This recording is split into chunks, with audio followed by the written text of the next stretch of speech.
दोस्तों, बिहार के कुछ जिलों में चौकीदार की भर्ती आना शुरू हो चुका है और इसके लिए आवेदन प्रक्रिया भी शुरू कर दी गई है। ये एक ऐसी भर्ती होने वाली है भाई मेरे, जिसमें अगर आपकी क्वालिफिकेशन 10वीं पास है तो आप इसके लिए अप्लाई कर सकते हैं। इसमें चयन प्रक्रिया आपके 10वीं में जो नंबर होंगे, नंबर के आधार पर ही होने वाले हैं। तो मैं पूरी जानकारी बताऊंगा कि इस भर्ती के लिए कौन लोग अप्लाई कर सकते हैं। साथ ही साथ आप बिहार के किसी भी जिले से है तो आप अपने जिला में भी इस प्रकार की भर्ती की इंफॉर्मेशन कैसे फाइंड कर सकते हैं, मैं उसका जानकारी भी आपको इस वीडियो में बताने जा रहा हूँ। बस आपको इस वीडियो को ध्यानपूर्वक अंत तक देखना है ताकि हर एक जानकारी आपको क्लियर रूप से समझ में आ पाए। आप चाहते हैं इस प्रकार की लगातार अपडेट मैं आपको उपलब्ध कराता रहूँ तो चैनल को आज ही सब्सक्राइब कर लीजिए, ताकि आगे भी जो भी अपडेट मैं दूंगा वो आपको सबसे पहले मिल जाएगा अगर चैनल को सब्सक्राइब कर रखेंगे। तो हमारे साथ व्हाट्सअप चैनल, टेलीग्राम से भी जुड़िए, क्योंकि वहाँ पर भी मैं बहुत सारे वैकेंसी की जो अपडेट है मैं देने का काम करता हूँ। आइए फिलहाल स्क्रीन पर चलते हैं। जो बिहार में भी चौकीदार की भर्ती निकाली गई है, इस भर्ती के बारे में पहले पूरी जानकारी मैं आपको समझाता हूँ। इस भर्ती से जुड़ी पूरी जानकारी प्राप्त करने के लिए आपको अपने मोबाइल या लैपटॉप में जो भी ब्राउज़र है उससे ओपन करना है। गूगल में टाइप करना है ऑनलाइन अपडेट STM। यह वेबसाइट ऑनलाइन अपडेट STM.in का आपके सामने खुलेगा। इससे आपको ओपन करना है। जैसे ही वेबसाइट ओपन करेंगे इस प्रकार आपके सामने लेटेस्ट जॉब वाले सेक्शन में मिलेगा बिहार चौकीदार वैकेंसी 2024। बहुत सारी वैकेंसी चलती है, उसकी अपडेट आपको लेटेस्ट जॉब में मिलेगा।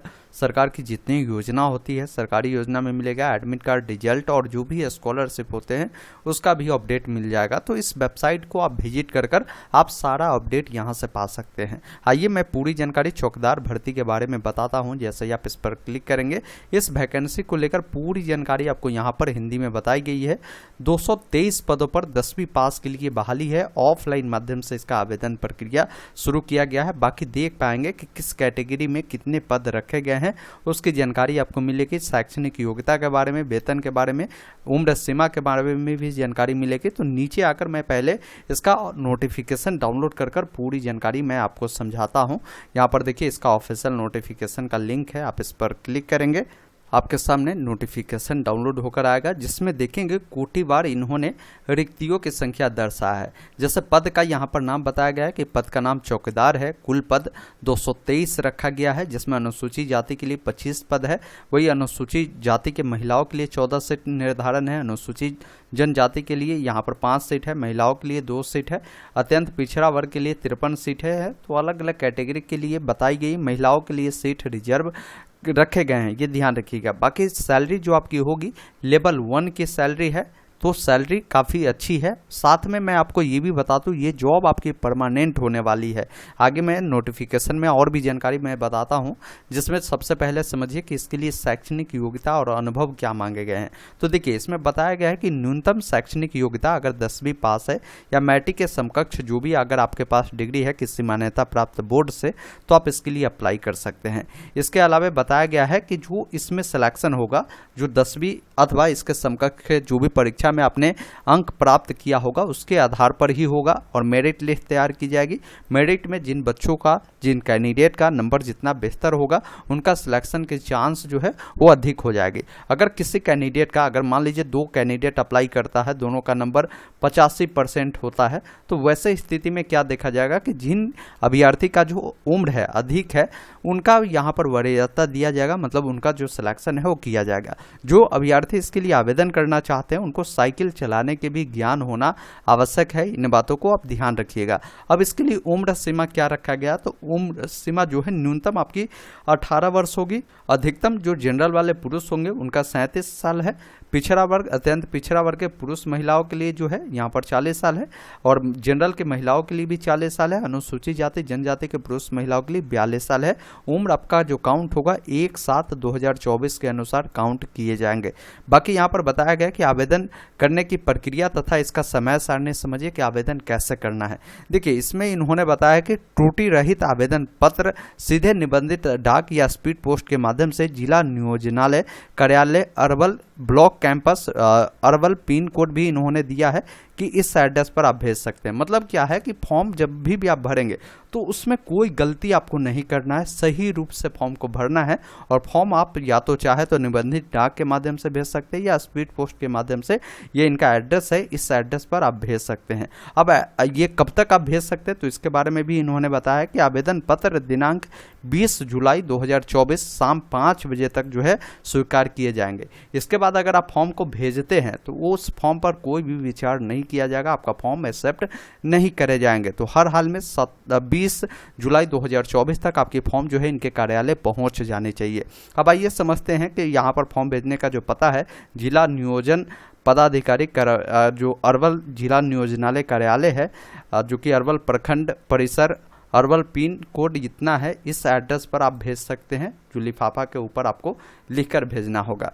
बाकी यहाँ पर इन्होंने बताया है कि लिफाफा पर जब भी आप लिखते हैं तो लिफाफा के ऊपर विज्ञापन संख्या और पद का नाम अवश्य रूप से अंकित करें। मैं अभी आपको बता दूंगा कि कैसे लिफाफा आपको भरेंगे, तो उसमें ये डिटेल ऊपर में ही आपको मेंशन करना अनिवार्य है, अन्यथा आपके फॉर्म पर इससे भी विचार नहीं किया जाता है।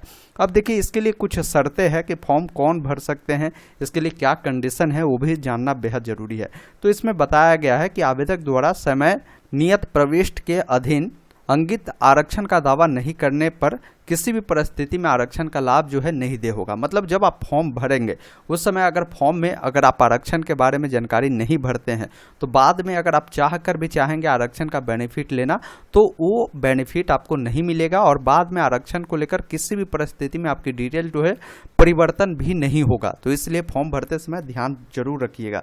अगर आप आरक्षण का लाभ लेना चाहते हैं तो पिछड़ा वर्ग, अत्यंत पिछड़ा वर्ग वाले जो उम्मीदवार होंगे उनको राज्य सरकार द्वारा अधिसूचित जो अंचलाधिकारी द्वारा निर्गत जाति प्रमाण पत्र जिसमें क्रीमी लेयर में नहीं होने का उल्लेख हो वो मान्य होगा, ये ध्यान रखिएगा। कोई अनुसूचित जाति जनजाति के अगर अभ्यर्थी है तो उनको अपना जाति प्रमाण पत्र देना होगा, जो अंचलाधिकारी द्वारा निर्गत है वो मान्य होगा, वो इन्होंने बताया है। साथ ही साथ आवेदक को क्या करना है कि उनको एक आचरण प्रमाण पत्र भी अपने जो थाना से बनवाकर इस फॉर्म के साथ संलग्न करना अनिवार्य है। अगर ये सब नहीं भेजेंगे तो फिर आपके सिलेक्शन नहीं हो पाएगी भाई मेरे।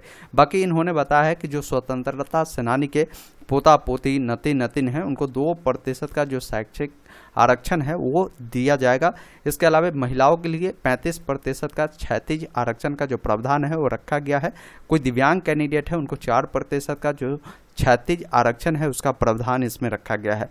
बाकी इन्होंने बताया कि आवेदन पत्र अपूर्ण और त्रुटिपूर्ण रहने पर आपका जो आवेदन है वो विचारणीय नहीं होगा। मतलब फॉर्म जब भरेंगे उसमें अगर गलत जानकारी आप फिल करेंगे, कोई डिटेल अगर छूटा रहेगा तो फॉर्म वैसे ही आपका रद्द हो जाएगा, ये भी आपको ध्यान रखना है। बाकी यहाँ पर एक चीज़ और इन्होंने बताया है कि अभ्यर्थी को अरवल जिला का निवासी होना अनिवार्य है। मतलब क्या है कि इस फॉर्म को भरने के लिए आपको अरवल जिला का निवासी होना होगा। इसके लिए आपको निवास प्रमाण पत्र भी इस फॉर्म के साथ अटैच करना होगा। मतलब ऑल जिला के कैंडिडेट इसके लिए फॉर्म को नहीं भर पाएंगे, क्योंकि ये अभी अरवल जिला के द्वारा निकाला गया है, तो वहीं के लोग को मौका दिया गया है। बहुत जल्द ये वैकेंसी सभी जिला में आपको देखने को मिलेगा। मैं उसका नोटिफिकेशन चेक करना आपको अभी बताऊंगा, वीडियो में आप अंत तक बने रहे। आप अपने जिला में भी वैकेंसी देख सकते हो सकता है ये वीडियो देख पा रहे होंगे उस समय किसी और जिला में भी चौकीदार की भर्ती आ गई हो, तो आप चेक करना जान जाएंगे तो आसानी से देख पाएंगे। इसके अलावा बताया गया है कि आवेदन के साथ समर्पित किए गए कोई भी कागजात यदि फर्जी पाया जाता है तो वैसे स्थिति में उसकी जिम्मेदारी आपके स्वयं की होगी और आपके विरुद्ध जो है कार्रवाई भी की जा सकती है।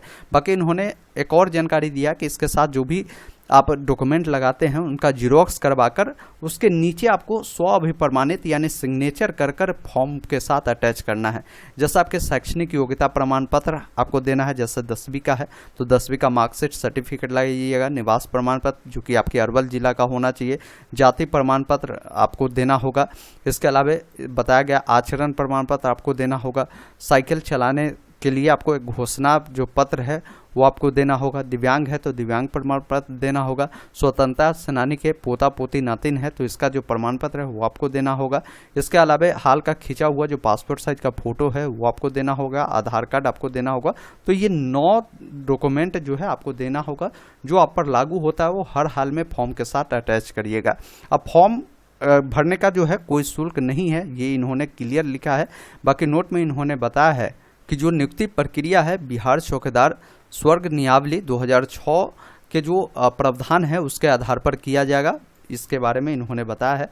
25 जून के डेट में जिला पदाधिकारी अरवल के द्वारा इस नोटिफिकेशन को जारी किया गया है। अब इसी फॉर्म के नीचे आएंगे तो आपको ये आवेदन फॉर्म मिलता है, इसी को भरना है। ये डिटेल जो है कार्यालय के द्वारा भरे जाएंगे, आपको कुछ नहीं करना है। यहाँ पर एक फ़ोटो आपको चिपकाना है, फोटो के नीचे आपको अपना साइन करना है। आप किस पद के लिए अप्लाई करते हैं तो पद एक ही है, चौकीदार है, तो यहाँ पर पद का नाम चौकीदार लिख दीजिएगा। बाकी हिंदी में अपना नाम, इंग्लिश में अपना नाम लिखना है।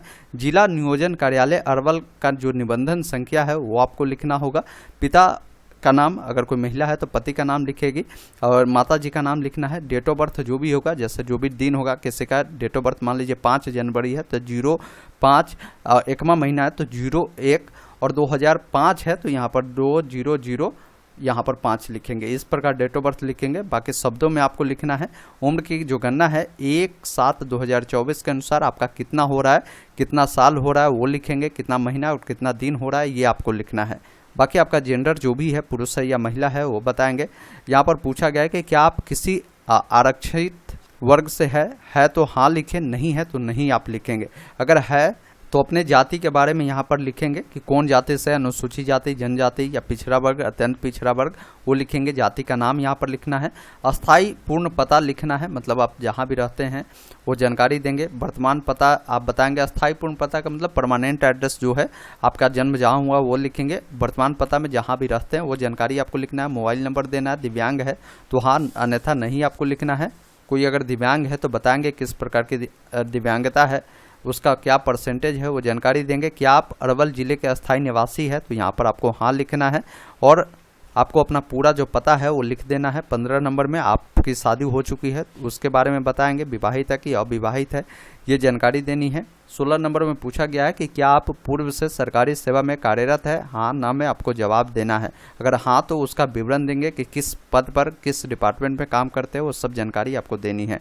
17 नंबर में पूछा गया कि इसके लिए जो भी योग्यता मांगा गया है वो निर्धारण करते हैं, तो यहाँ पर आपको हाँ लिखना है। अब शैक्षणिक योग्यता के बारे में बताना है कि परीक्षा जो उत्तीर्ण आपने किया है किस वर्ष किया है, किस विषय से आपने किया है, सत्र आपको बताना है। साथ ही साथ उत्तीर्णता की जो तिथि है वो बताना है, यानी पासिंग डेट बताना है। किस विद्यालय, किस कॉलेज से आपने पढ़ाई किया है वो बताएंगे, जैसे 10वीं जहाँ से पढ़ा होगा। बोर्ड का नाम यहाँ पर बताएंगे।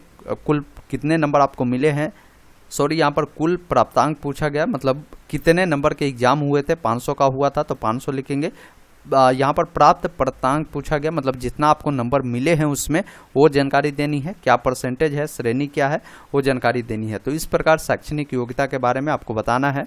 19 नंबर में आप पर किसी भी प्रकार की कोई कोर्ट में ये मामला तो नहीं चल रहा है, तो नहीं चल रहा है तो नहीं लिखे, चल रहा है तो हाँ करेंगे तो उसके बारे में बताएंगे कि किस प्रकार के मामला है।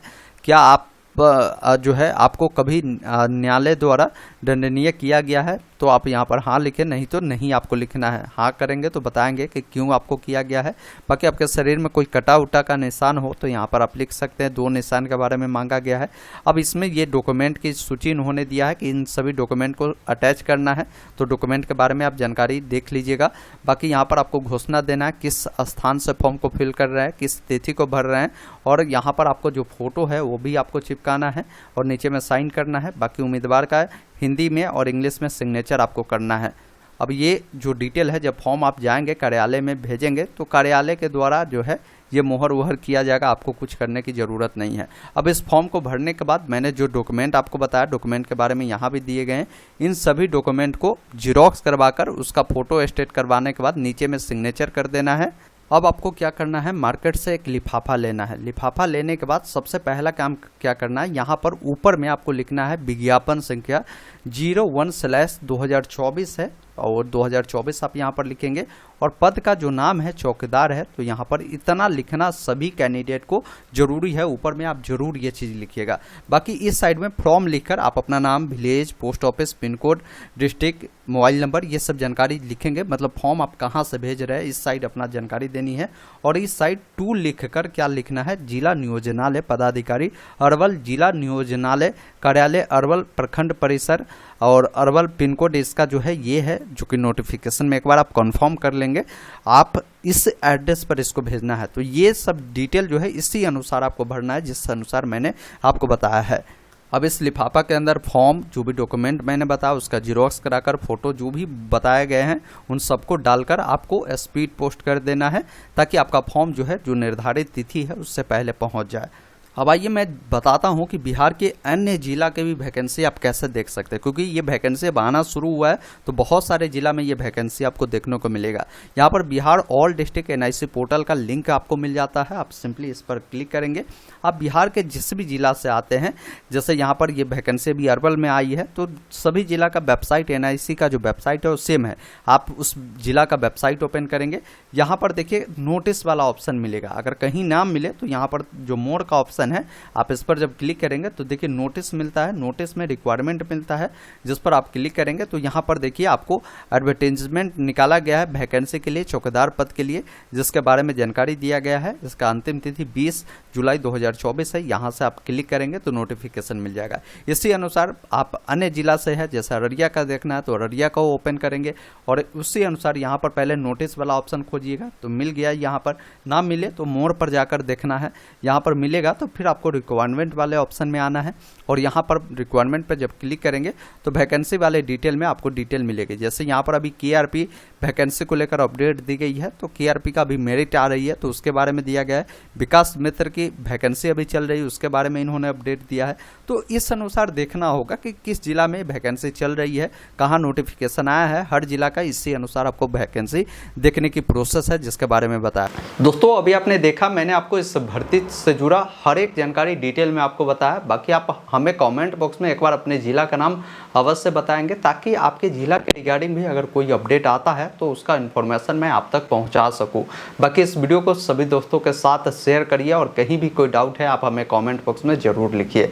वीडियो देखने के लिए बहुत बहुत धन्यवाद। जय हिंद।